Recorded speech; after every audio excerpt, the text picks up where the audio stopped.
Today, we have with us a young independent expert. I say young because she's still young, but an expert she definitely is. So, hello everyone. Good to be back with you. Today, we have with us Dr. Payal Dey. Let's listen to her. Over to you, Payal. Good morning, Mr. Mathur. Good morning there in the US, and good evening here in New Delhi. It's really chilly here. I've sort of traveled between the North India two places. I've been traveling a lot to Dehradun, and I'm currently in Delhi. So whenever I need some sunlight, I travel to Dehradun because the air there is still very, very fresh, very pure, and you get sunlight almost 5 days a week or so.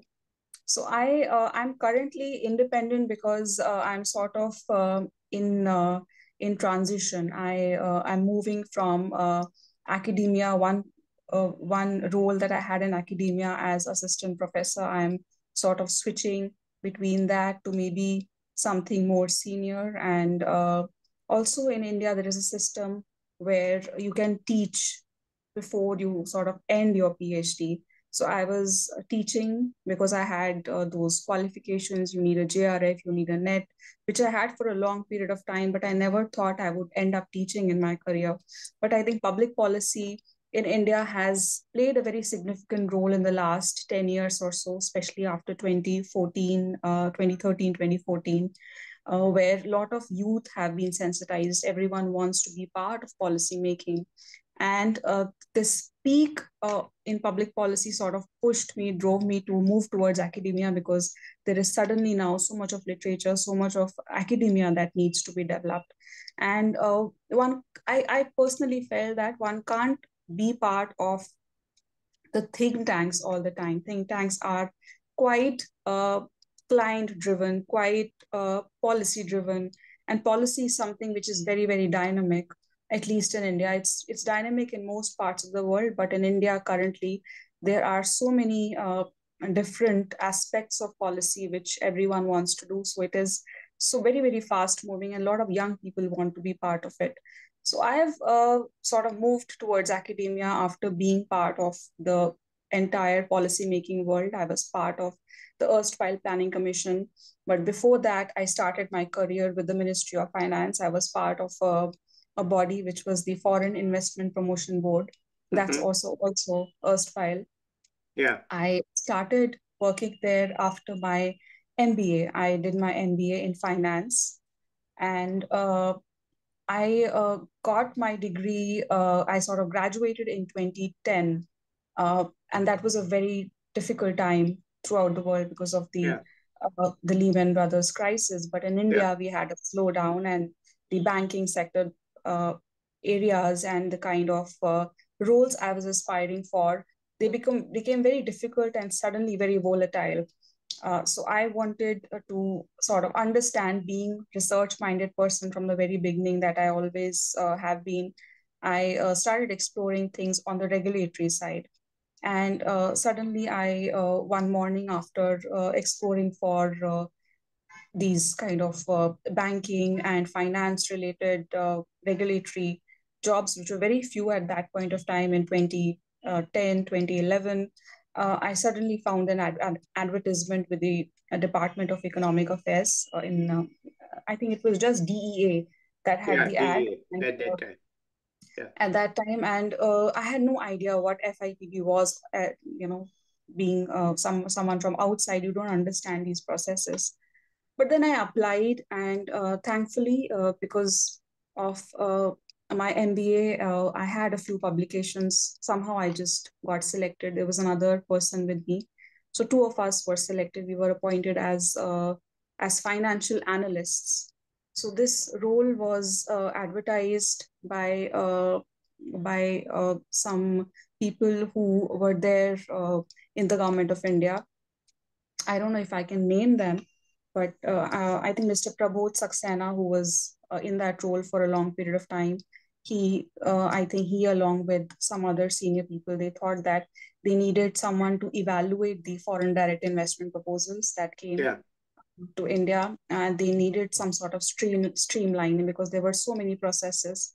Yeah. So once I got part of the entire system, FIPB, I realized, and I started telling a few friends, a few people in the my senior sort of people in the network who were working with newspapers and media, that I'm working for FIPB. They all were very surprised and shocked because of the entire role and importance that FIPB played at that point of time. So what happened in FIPB was that FDIs, they came through two routes in our country. One was through the automatic route, which is still currently the way, and that those approvals were needed only by the RBI.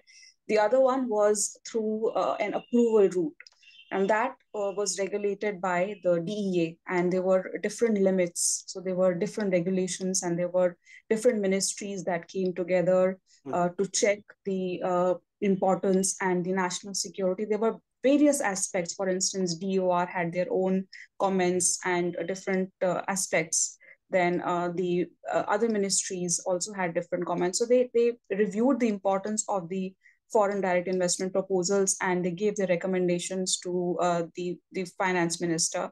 So suddenly I was exposed to this world, the world of administration, so called, where every part of the process I realized was a policy. And it was so dynamic, it was so versatile, and it was just coming from so many aspects that for a young learner like me, it became such a big world, and you understood the amount of the importance of the investments that are made in the country. You understand the processes, plus you understand the bureaucracy. You Yeah. also understand deal with bureaucracy, how Right. to interact with people. And as a professional, I think I was just 24, 25 when I joined Right. the ministry. So everything from firstly to dressing up, because I was coming from an MBA mindset. Yeah. You are trained to uh, become a corporate, speak in a certain manner, address in a Yeah. certain manner, Yeah. expect things in a certain manner, and from that suddenly you join the Ministry of Finance. And I was very fortunate because Ministry of Finance was in North Block. Yeah. So I had a separate sort of blog, which was the North Block Diaries, which is completely confidential till date, Yeah. because I used to write a lot of things Yeah. about what I sort of experienced uh, in those 14 months that I worked for Yeah. the FIP. Yeah. And after that, it was time to move on. I was not working for that handsome salary the MBAs are paid Yeah. for, but nevertheless, I learned so much that it sort of fueled my passion for research and the economy, the Indian economy. So, Yeah. also, one good thing that young people learn, because around the same time there were not too many jobs with the government. So when you interact with senior level bureaucrats, I was working with Mr. Vijay Singh Chauhan. I was reporting to him. He was the director that time. So my interactions with him, my interactions with other senior level bureaucrats, I can name Mr. Vijay Singh Chauhan because he is someone I still look forward to. He's very active in public policy right now, and we are connected on LinkedIn. But also there were so many other bureaucrats, civil servants, that you can really learn so many things that sharpen your aptitude in governance and policy making. Yeah. So sometimes you feel that interacting with politicians through other modes of policy making, for instance, there is a fellowship which is the Lamb Fellowship. People generally have an impression that interacting with politicians comes from a position of power and authority, and that makes you learn a lot. But I think my take on public policy has been very much based on the administration and the governance aspect of it, because you develop this eye for precision and eye for detail when you are part of a system in administration, when you're part of a system. Yeah. So generally you generally don't miss out on the finer details also. And I think that's the kind of aptitude people require in policy making. That's the knack one requires when you look at the regulations, when you look at laws. You Okay. go backwards and you see where they are getting implemented. Yeah. So that's what I really learned, and I developed my skill, my understanding, and my exposure. So I think it was destined that I sort of moved from an after my MBA towards Yeah. the regulatory aspect. So the next So can I destination, interrupt? Why did you do your MBA? I Let's did hear my that. MBA. You seem to be moving away. So the question is, why did you do your MBA? What made That's you go very there? Yes, that's actually very interesting, Mr. Mathur. So I just going back, I think from where I started, I passed out from Sanskriti school, which is a civil services school. After that, and I had commerce with me. So I in my 11th and 12th, I took up commerce, and after commerce, you have this very narrow sort of a scope. So I cleared the examination for Shahid Sukhdev College of Business Studies. Yeah. There's a course called Bachelor of Business Studies, but I also got through NIFT. So NIFT, New Delhi, I got through both the programs. And while my heart said NIFT, I think everyone I consulted, they all said that it's too young to go. You are too young to go to NIFT, and NIFT has a very different culture. And I think I just chose a very different path. I went into a bachelor's of business studies program, which was very difficult for me because the environment in BBS was very, very competitive. I think when I look back, I would have preferred maybe not even NIFT, maybe something like a bachelor's in economics or something like that. But BBS background and bachelor of business studies sort of made me cope up with the challenges of peer pressure very, very early in life. Yeah. I think the environment, that's one college where which is too competitive. The examination system was semester based, and it was just too far from my place. It was around 25 kilometers or so from my place. So Yeah. I think learned those challenges. It made me very, very mentally sort of prepared to cope up with the difficulties. And after you do a bachelor's in business studies, you can't switch to a master's in economics or something Right. like that. So I MBA was understand. Okay. So the once you closest are in, option. yeah. Okay, good. So you were sort of on a path to MBA, Right, but once you right. finished it, you could get off that path. Right. Okay. I So could let's get off. Yes. right. Okay. So let's So continue.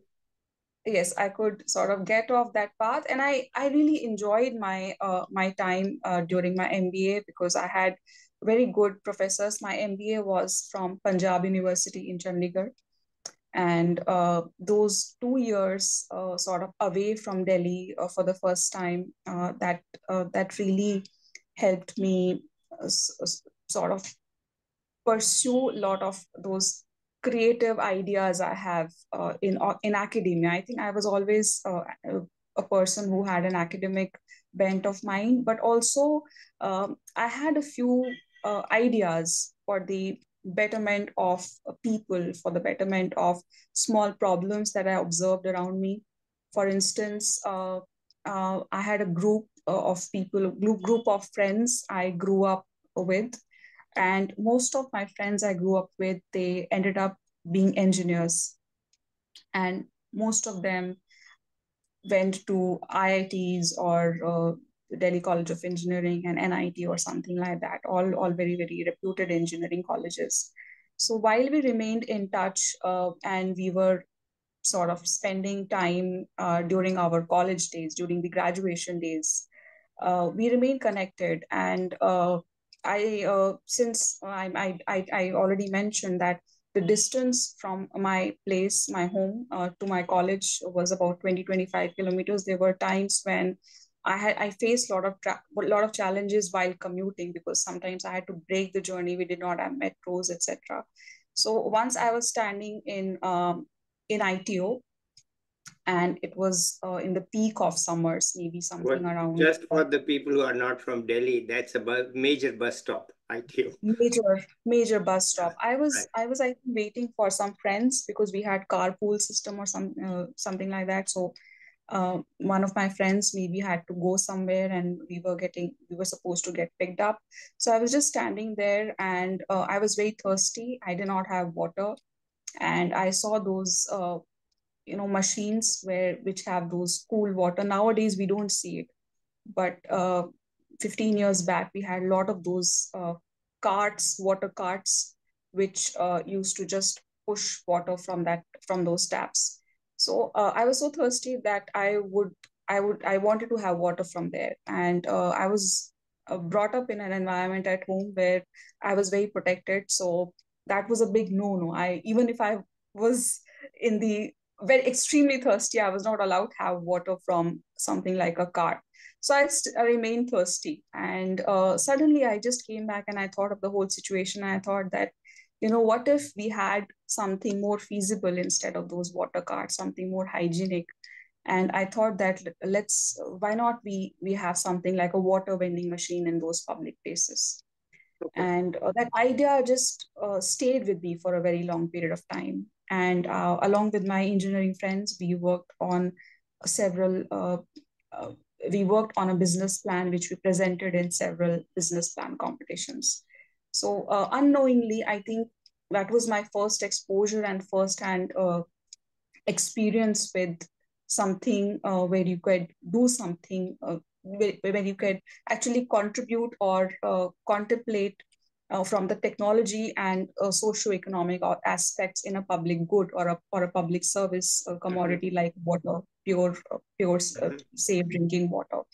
And this project, along with my graduation, so this was something that I was doing on the side, and I was also graduating. So these two things sort of stayed on when I was in Punjab University for 2 years.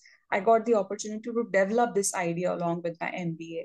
Mm-hmm. And I also started an NGO where I traveled with those engineering friends and some other uh, engineering students from France who came to India, and we were able to install one solution, one feasible working plant in one rural village in Uttar Pradesh. So this was in 2008, 2009. So that was a very, very fun experience. Like while you're doing an MBA, you are Yeah, also yeah. traveling, you're meeting people, you are trying to solve things with the help of engineers, Mm. you are meeting civil servants in that region. So before that, we also moved, before implementing the solution in one school in Uttar Pradesh, I also traveled to Rajasthan where we met the civil servant there, the local uh, the district commissioner over there. So I think uh, that interaction with people, that interaction with people in the governance, it just kicked off during those early days, and it also mentally prepared me to find my way and navigate when I was working with the government of India. Okay. So now coming back to where we were Yeah. originally of connecting the Ministry of Finance, Yeah. and why I did an MBA to land in the ministry, end Yeah. up in the Ministry of Finance. So this was my learning. But after my experience with the Ministry of Finance ended, I was applying to other places, and I got an appointment with the Planning Commission of India. Yeah. Now, in the Planning Commission of India, I had applied for the position of young professional. Young professional was a position which was again thought of by the people who were there in the governance. Mr. Montek Singh Ahluwalia was there. So he, in fact, was a young professional, if I'm not wrong, with the IMF. So IMF and a lot of multilateral agencies, they have this concept of young professionals. The World Bank still has it, ADB has it, and a lot of other regional uh, multilateral banks, they have young professionals. So we introduced this in Planning Commission, and I joined the Public-Private Partnership and Infrastructure division in the Planning Commission of India. And we were, I think, about 24 or 25 people who were called for an interview, because there were so many of us. I remember having a group discussion there Yeah. with those 24, 25 people. And I don't know uh, what the people over there liked, but I think Mr. Gajendra Haldia, who was heading the division over there, he he came for some time. I think he observed the group discussion or something, and I was not prepared, but I was the only person who was selected of the in the entire group. Somehow I was selected, and it was definitely on merit because uh, why I'm saying this is because the roles with the government of India during that period, in that period of around before 2014, they were very less, and they were really looking to engage with people who could bring on board something valuable that could really contribute something. So they wanted someone who could really work. So that's where the question of merit comes in. Yeah. And I'm happy happy saying that, even when you're part of the governance of the system, you are when you're selected on the basis of your merit, that gives you certain level of confidence, and you know that you will be learning and contributing both. So it is something significant that you will do, and truly so. So my first uh, I think when I joined, my first set of projects were in the national highways and the education sector. I was not directly reporting to Mr. Gajendra Haldia, but Mr. Gajendra Haldia used to head the entire division. There was the advisor next in line, and then there were a certain number of directors. There were 4 5 directors, and Yeah. under the directors there were young professionals. So Yeah. that was the organizational structure of the public-private partnership and infrastructure division, and that was a very exciting time. So I was in planning commission from 2013 to 20 so I joined in 2012, exactly in January, and I stayed till the till the third quarter of 2013, because after that I left for my second master's in the London School of Economics. So I worked on very interesting projects. They were all policy documents. They were more legal documents than I would say research in public policy. They were all model. So the prime document we all contributed as a team in the PPP and infrastructure division was for Mr. Gajendra Haldia's passion for developing the model concession agreements in Yeah. infrastructure for Yeah. all kinds of infrastructure, for all kinds of areas. Yeah. And the main document we all started with was the MCA, the Model Concession Agreement for different national highways. So that was Yeah. the main document on which we had the MCA for education. I had worked for MCA for coal as well. I had worked for so they were all my research assistants went into all these MCAs, different Okay. part of the MCAs. So just to have sort of segregate the special areas in which we people worked, young professionals contributed, was, for instance, doing the financial evaluation, looking for different numbers that, and that came with a lot of comparative studies between the developing countries, because we had to look for numbers, because when we are inviting partners, so model concession agreements, again, just to be very clear, they are the documents that regulate Yeah. public-private partnership Right. public-private partnership projects Yeah. in our country. Right. And uh, the success and the diligence and the quality of the model concession agreement defines how good the partnership, how sustainable the partnership would be for Yeah. a national for basically any kind of PPP project.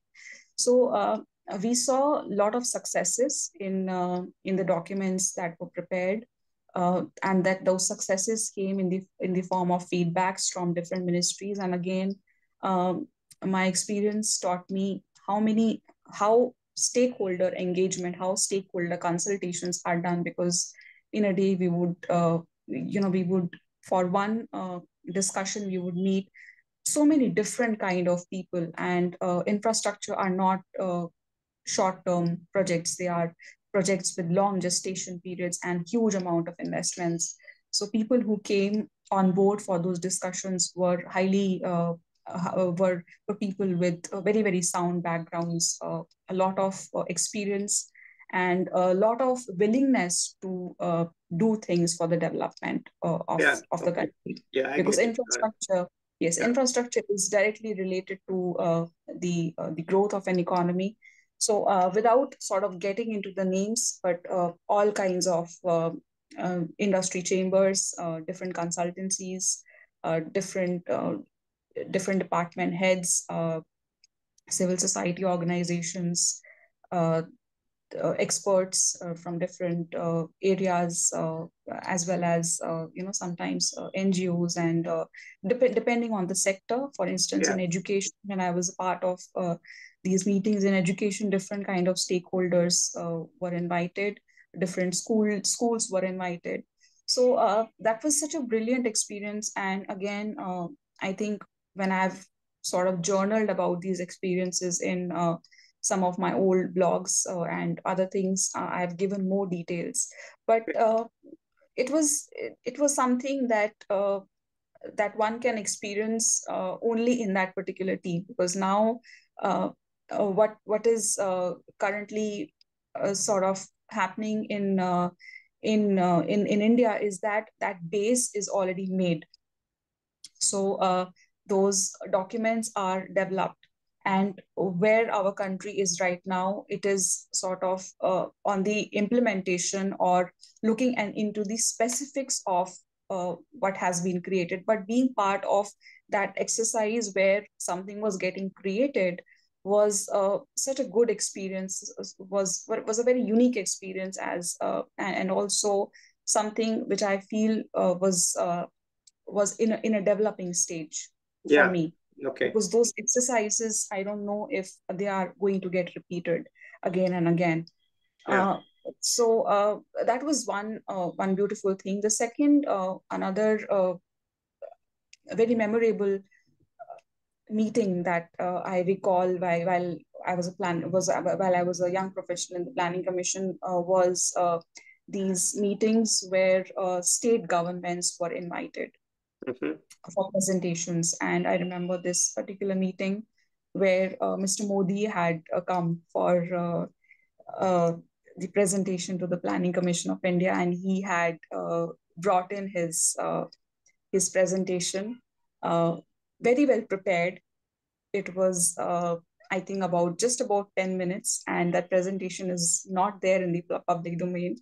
But I remember he made one very significant conclusion uh, that questioned whether we needed planning commission or not, because the role of planning commission at that time was sort of uh, what do I say? It had an impression of being very very centralized. Now the concept has moved from the centralization of finances and decision making to cooperative federalism. So I think Mr. Modi's presentation, which he presented as the chief minister, uh, was sort of just making a statement that we would be moving towards cooperative federalism if Mm-hmm. things were to change. And he questioned the presence of planning commission in Yeah. itself, the entity of planning commission itself. Right. I So understand. Right. yes, so while I was also applying, because I had learned so much in my experiences with these two institutions, or the government of India, that I wanted to understand more on the academic front. So I was applying for my second master's in public policy, and I did have a plan to sort of move out once I had an offer from someplace. So this was towards the end of it. This was somewhere, I think, in August or July or August, when we had this presentation. And soon after that, I moved out.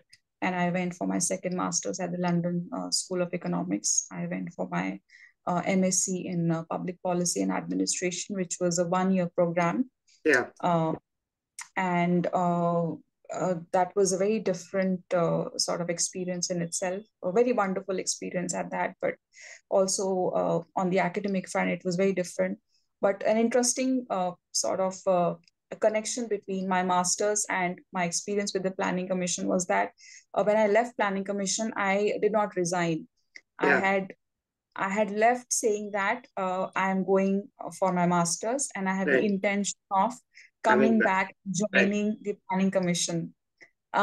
So this was in 2013, and uh, so in 2014, August, the Prime Minister made this announcement at the Red Fort that Planning Commission doesn't exist. And I was at LSE, I was watching the presentation, and I was like, oh, I had to come back and I had to join. So now there is no Planning Commission. What do I do? Do I have a job or not? So it's a very funny connection.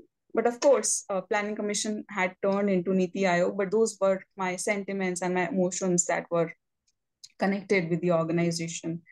Uh, my dissertation at the London School of Economics also focused on my experiences and the regulatory aspects of the Foreign Investment Promotion Board.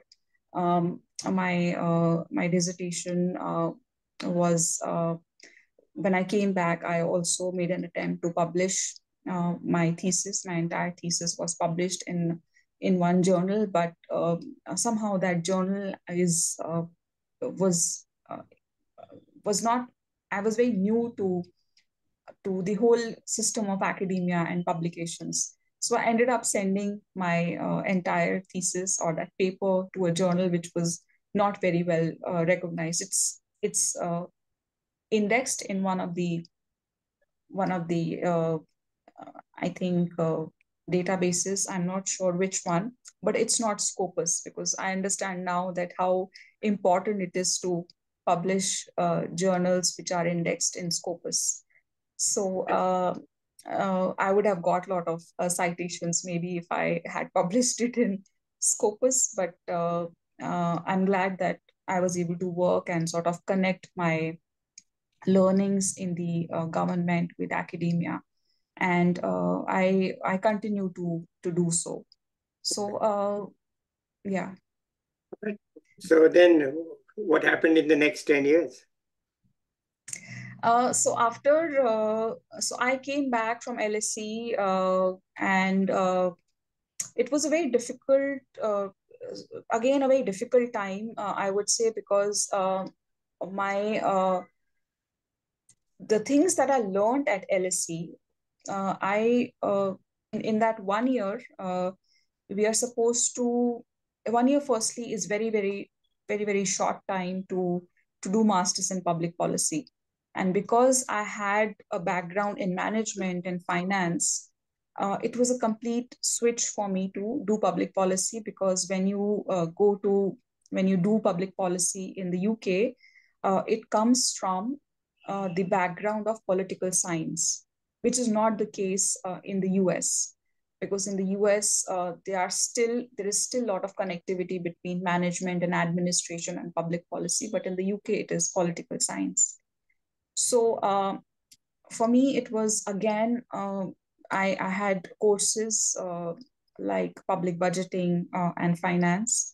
And public budgeting and public finance was a very interesting course, and I ended up taking an entire unit of it, which means that I had half a credit in both the semesters, which makes it a complete unit. And we had 4 units to complete. One unit is the dissertation, and there were other 2 units were my other courses, which were mandatory and partly you select the courses at LSE. So public budgeting was one thing I picked up because that was the only course that was offered and had connectivity to public-private partnerships. And there was no course, in fact, at LSE that specialized on public-private partnerships. And I wanted to know in academically that how can I enhance my understanding of public-private partnerships? So budgeting aspect was one way to look at it, because I looked at the fiscal the rules that govern the basic fiscal aspects, and also the ideas that go into the auditing of the government projects. But when you look at public-private partnerships, it has a base in contracting. Yeah. If one has to look at the subject or the course, one has to know the background in contracting, and also there's a lot of law when you actually write uh, different areas, and you define uh, different agreements or principles in a public-private partnership uh, document. So those are the kind of areas you need, which I understood as we went ahead. But that background and base in public finance uh, gave me very good sort of connectivity to my own base in finance, corporate finance, of course, but corporate finance and public budgeting sort of it's just finance at the end of the day. And I didn't have a professional or an academic background in economics, but these two things put together, along with my experience, I think you understand the nuances very, very well about how one can do the mathematics of it, if not on the too much on the and also policy, because you go back, you do the mathematics, and you sort of re-engineer the entire thing. So it's not that one has to. So the economists, they move from theory to practice, but in my case, I moved from practice back to theory. Okay. So that was very interesting experience after the London School of Economics. But I came back because the UK at that time, they were not sponsoring, they were not allowing students to stay back, and the consulting firms, they had very less sponsorship, and I was not too fond of working for consultancies. Even then, I was more I think my whole idea was more, maybe it was it was the comfort level, but I think I was very uh, sort of very obstinate and very, very stuck on applying what I already knew. Yeah. And being in places where I found a very good match about what I wanted to do. Yeah. And I think I felt that that connectivity would happen when I come back to India. And I came back, and I again wrote to Mr. Haldia, and Mr. Haldia was that time not part of the government. He was working independently. So I worked with Mr. Haldia for some time, for a few months. And after that, I joined the National Institute of Public Finance and Policy, NIPFP. Yeah. And there, of course, the work was more on financial sector regulation, and very interesting projects, but they were more on the financial regulations. But while I was at NIPFP, I could sort of, because of the connectivity with Ministry of Finance, I could go back and revisit some of the work that I did with FIPB. And that much of because of prior background, and FIPB as such was a sort of a unit which required a lot of trust, and very few people could get into the system to understand. But they also required a lot of streamlining of the proposals, because the proposals that came to FIPB, they had to be marked they had to be marked in an order in order to be sort of put in line for recommendations. So that kind of streamlining was very important, very, very much required, and it also required some degree of automation.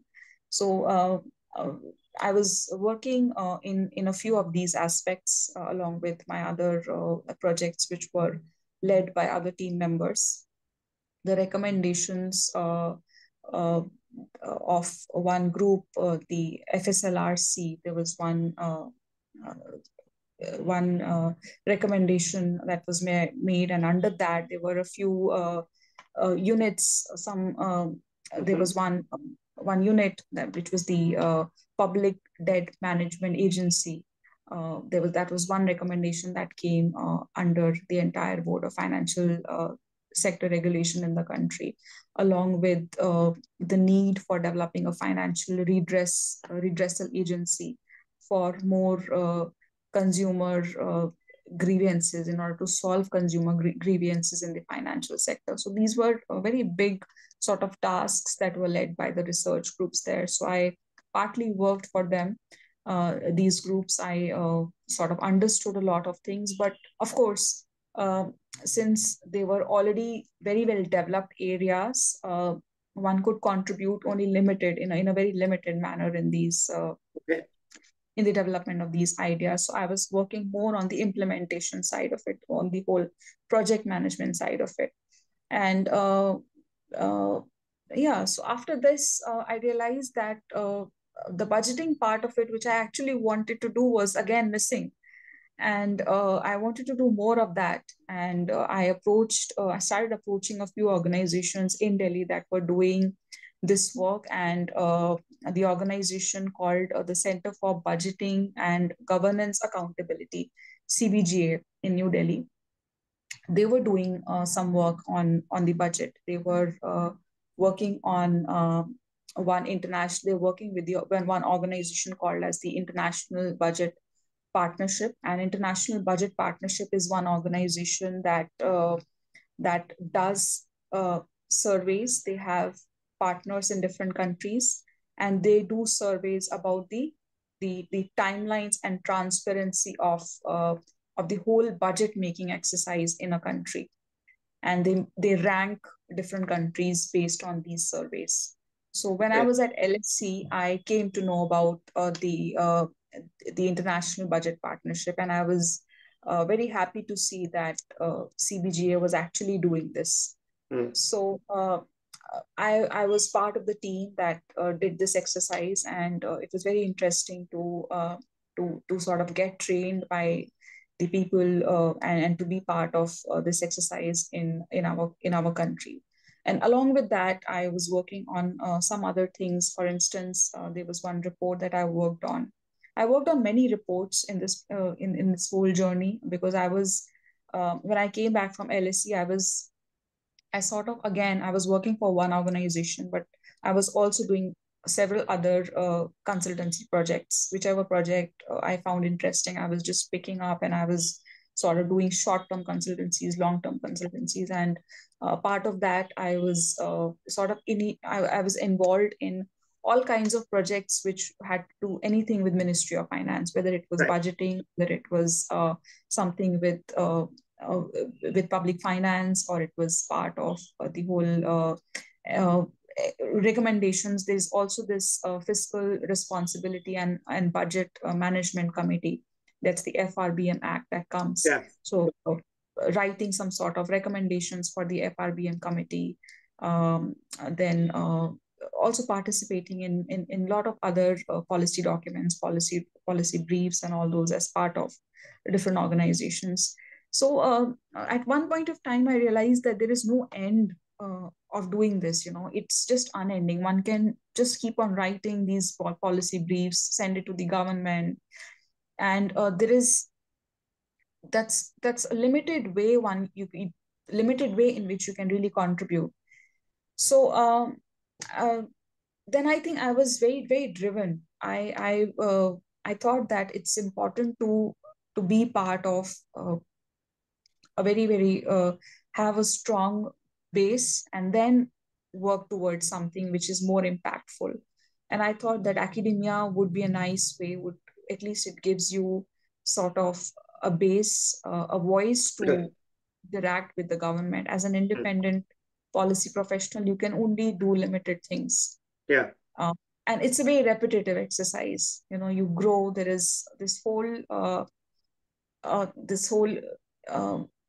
do I say? This growth curve that you have as an independent policy professional is time consuming. It's also sort of you need to partner with other people, but at the end of it, it can be mentally also very tiring. so all those challenges sort of drove me to doing a PhD, and because I wanted to stay in Delhi, I registered in IIT Delhi for my PhD, and I I think it was also challenging for me to register because I wanted to specialize in public policy to start with, and my qualifications that are required to get a PhD, all those things were in the area of management. So, but I also had a master's in public policy. So I think it had a I had I had a mix of everything for a PhD. And we also did not have a specialization in IIT at that point of time. So the School of Public Policy came almost a year after I had already registered for my PhD. But then I as I started working towards my PhD, I realized that uh, I think I've made the right choice because IIT Delhi had a very good environment. I would say in the of all the institutions that I had Yeah. experienced. Uh, Apart from so University of Delhi has a certain culture. I think my other institutions, LSE had a certain culture. But then when I was at IIT Delhi, maybe it was the right time. It was probably I was also mentally looking for some sort of uh, I wanted to be part of lectures. I wanted to be part of certain people, and having already worked on certain ideas where technologies are involved, and even my experiences in infrastructure, they were very technology driven.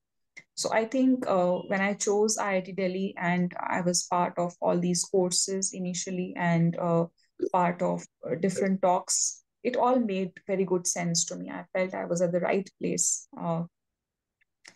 And so after during my exposure or during my timelines of the PhD, I had applied for a Fulbright, and I ended up getting a Fulbright Nehru Doctoral Fellowship in Public Policy itself. And I was invited by the MIT Energy Initiative. So incidentally, it's a very good story that the team from the MIT Energy Initiative was visiting IIT Delhi, and they were giving a talk where all the scholars were invited, and they wanted some understanding of public-private partnership in the power sector, but from a rural perspective. So I was part of the talk, and I asked certain questions which were received very well. So the professor who invited me, Professor Ignacio Perez Arriaga, he's very well known. He's someone who's been a regulator in Ireland. He's Spanish, but he's been a professor of energy systems, power systems for a very long time at MIT and Spain. So he and I remained in touch, and he really liked my background. So I ended up visiting MIT and doing my thesis partly from there for about 1 year. My fellowship was for about 9-10 months. So that's an entire academic year. And so the experience at MIT was very different. It brought in a very different perspective, not just to my PhD, but on the quality of my understanding to research, to publications, and the need of how one can make a change in policy, and the culmination of all the different subjects that I had learned so far. So yeah, Okay, uh, great. I've So where are you now?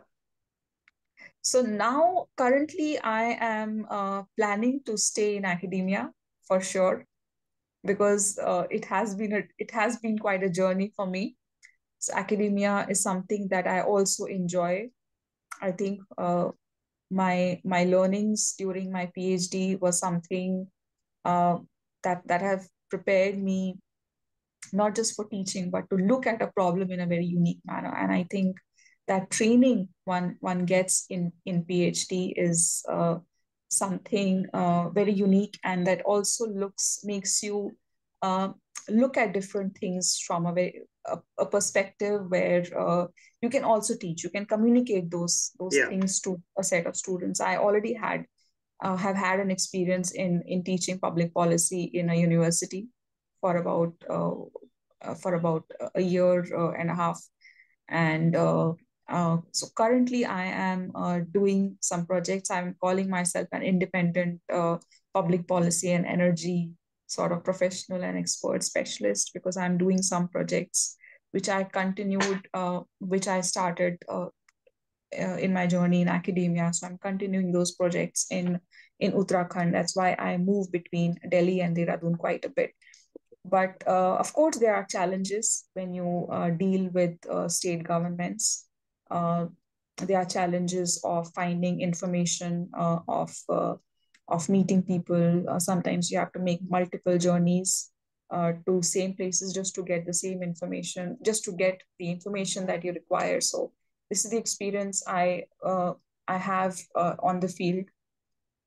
But I think the exercise is sometimes also worth it, because it makes you look at your methodologies. You start refining your methodologies, so that you can you can work on multiple pathways. Because I think I'm a person who is again, I would say, very very focused in terms of Mm-hmm. what I want to do.